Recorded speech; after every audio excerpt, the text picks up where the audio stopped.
उसका परिचय देने से पूर्व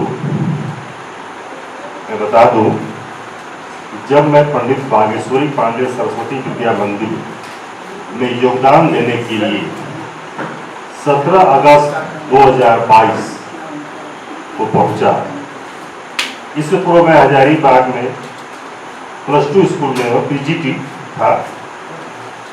जब मुझे इस पद पर प्रमोशन हुआ और मुझे यहाँ आने का आग्रह किया गया,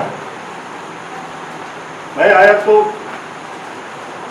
परिचय सभी से हो रहा था, सभी से परिचय हुआ। आते ही अगले दिन विभूति जी पूछे हमसे, प्रधानाचार्य जलपान हुआ आपका? फिर मैं अकेले रहता हूँ यहाँ पर, और उस समय मैं विद्यालय में ही रहता था, क्वार्टर में रिपेयर का काम चल रहा था। विद्यालय में था तो टाइम से पहले मैं तैयार होकर बाहर खड़ा था।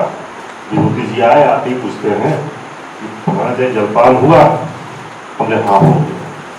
उन्हें कुछ सेव लेकर आए आपके लिए। अगर जलपान नहीं हुआ होगा तो सेव प्राप्त कर लीजिए, मेरा बेटा लेकर आया कश्मीर से। ठीक है, चलती रही बात दिन प्रतिदिन। एक दिन उनकी क्लास में जैसे पढ़ा रहे थे, मैं देखा पीछे से क्लास निरीक्षण के दौरान बच्चे शांत थे, पढ़ा रहे हैं, और इनको मैं कभी खड़ा नहीं देखा क्लास में। मूवमेंट, जो टीचर का गुण होता है, मूवमेंट, क्लास में मूवमेंट करना, एक एक बच्चे के पास जाना, उसकी समस्या को सुनना और समाधान करना। इस प्रकार से विभूति जी का कार्य प्रणाली, फिर मैंने इनका बैक हिस्ट्री पता किया, क्या क्या इनका था, कैसे पढ़ाई करते थे, ये सभी के बारे में और पता किया। मैं विभूति जी के बारे में जानकारी प्राप्त की और उन्होंने अपने बारे में कुछ विशेष बातें भी बताई। और मैं एक बात बताना चाहता हूँ कि ये जो चयन समिति ने विभूति जी का चयन किया, अब कहाँ तक गलत सही मैं तो नहीं कह सकता हूँ, लेकिन पर्सनल ओपिनियन है कि यह एक बहुत ही उत्तम और सर्वोच्च चयन हुआ है कि विभूति जी वास्तव में इस पद के लिए डिजर्व करते हुए वे एक ईमानदार, नेक और सफल शिक्षक रहे हैं। और सबसे बड़ी बात है कि वो इसी महीने 30 तारीख को अवकाश प्राप्त भी कर रहे हैं। ये उनके लिए बहुत ही अच्छे और सुखद समाचार है।